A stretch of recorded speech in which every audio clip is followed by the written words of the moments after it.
Parler des techs, c'est évoquer les startups qui œuvrent pour le monde de l'éducation. Mapwise propose une solution pour cartographier les bâtiments et rendre service aux usagers, aux clients et souvent aux étudiants. Je reçois aujourd'hui Médéric Morel, vous êtes le CEO de Mapwise. Bonjour. Bonjour. Alors Mapwise, je le disais, c'est une solution pour cartographier les bâtiments. On rappelle, parce que j'imagine qu'il y a plus de fonctionnalités que cela.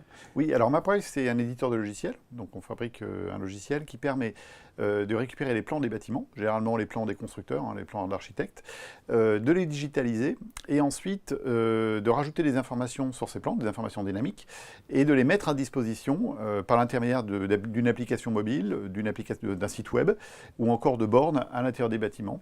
Et donc de les mettre à disposition des visiteurs, des étudiants, de toute personne qui a besoin de rechercher de l'information sur le bâtiment, de rechercher un itinéraire par exemple, de rechercher une salle de cours, une salle de TD ou autre.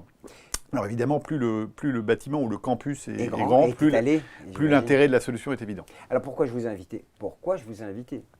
Parce que vous avez signé un accord avec la Sorbonne, c'est un cas d'école si je puis dire, oui. Pour savoir comment ça s'est mis en place et est-ce que c'était compliqué? Parce qu'évidemment les bonnes pratiques, on les traque, mais on aimerait savoir comment ça marche. Alors c'est assez simple, en fait on récupère les plans. Alors, moi j'entends l'accord avec une université, alors comment se fait le deal? Alors l'accord il s'est fait avec la chancellerie des universités, puisque la Sorbonne héberge plusieurs universités qui se partagent les différentes parties du bâtiment.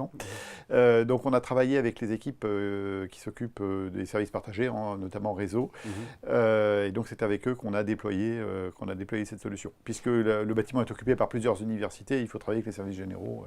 Un mot sur la nature des partenariats qui s'établissent, c'est du public-privé, c'est un contrat classique? C'est un contrat classique, tout à fait habituel.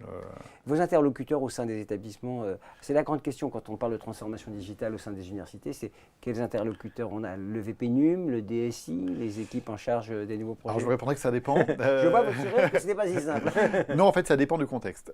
Parfois, on rentre sur un établissement par la direction de la communication, parce que le besoin émerge à partir d'une journée porte ouverte.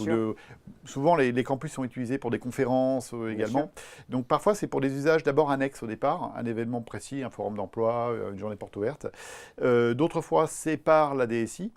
Parce que la DSI gère des applications à destination des étudiants ou des personnes sur le campus et souhaite rajouter cette fonctionnalité dans l'application. Donc en fait, ça dépend du contexte, mais soit la communication, soit la direction de l'informatique ou la direction du digital de l'établissement. Ça dépend par quel cas d'utilisation on arrive.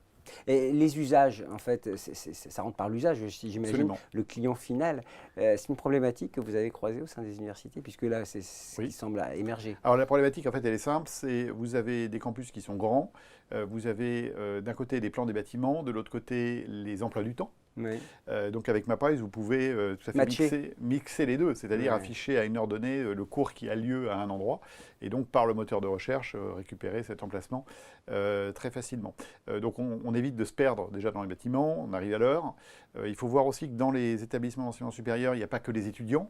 Comme je le disais, il y a parfois aussi des visiteurs, il y a des vacataires qui interviennent ponctuellement, qui connaissent moins bien les locaux que les étudiants.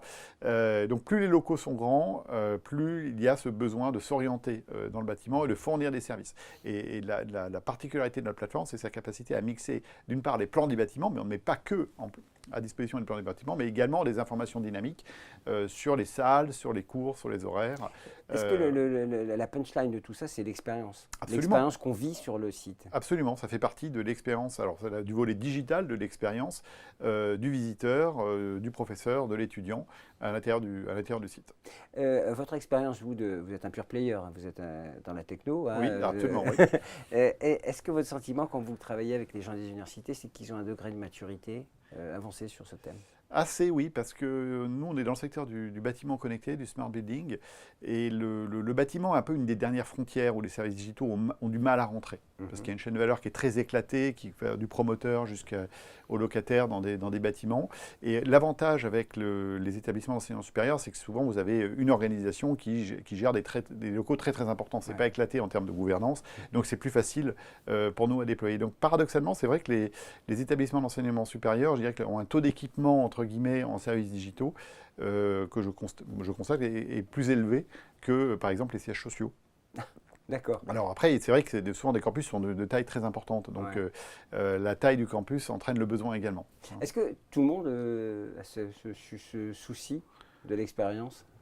Je pense que c'est de plus en plus répandu, effectivement, parce que on veut que les gens se perdent pas, on veut mettre en avant, c'est un moyen de communiquer sur les services dans le campus, c'est un moyen de rendre service finalement à différentes parties prenantes, les enseignants, les étudiants, les services techniques également, parce que je ne l'ai pas mentionné, mais les plans peuvent être également utilisés avec des vues particulières réservées aux services techniques. Or, des équipements, vous en avez partout, les interventions de maintenance, vous en avez partout à l'intérieur d'un campus, donc en fait, il y a un grand nombre d'usages. Bon. Et votre jugement personnel, est-ce qu'on est à un degré de maturité en France? Alors, vous avez côtoyé plusieurs établissements d'enseignement supérieur. Est-ce qu'on a un degré de maturité? Alors, on parle des États-Unis, on parle de l'Asie, on est complètement dépassé. Est-ce que finalement, au fond, vous vous êtes rendu compte qu'on est plutôt, pas des early adopters, mais on est plutôt bien adapté à cette évolution? Dans le domaine du smart building, la France est clairement en retard. Nous, on fait la moitié de notre chiffre d'affaires étranger et un quart aux États-Unis. Sauf dans le domaine des universités. C'est-à-dire que pour l'enseignement supérieur, on a une large majorité de clients en France ou dans les pays proches. Donc je pense que dans le domaine des campus, on n'est pas du tout en retard, loin de là. Ben voilà, un message positif. Merci beaucoup, Médéric Borel. Je rappelle que vous êtes CEO de Mapwise, vous cartographiez les bâtiments et notamment les universités, les grandes écoles, tout ce qui accueille du public, on va dire, et qui a besoin d'informations. On vous souhaite bon vent. Elle a 6 ans, la start-up, je crois. C'est déjà un gros bébé. On commence à être plus une PME qu'une start-up. Je vous souhaite bon vent en tout cas. Merci beaucoup. À très bientôt, merci.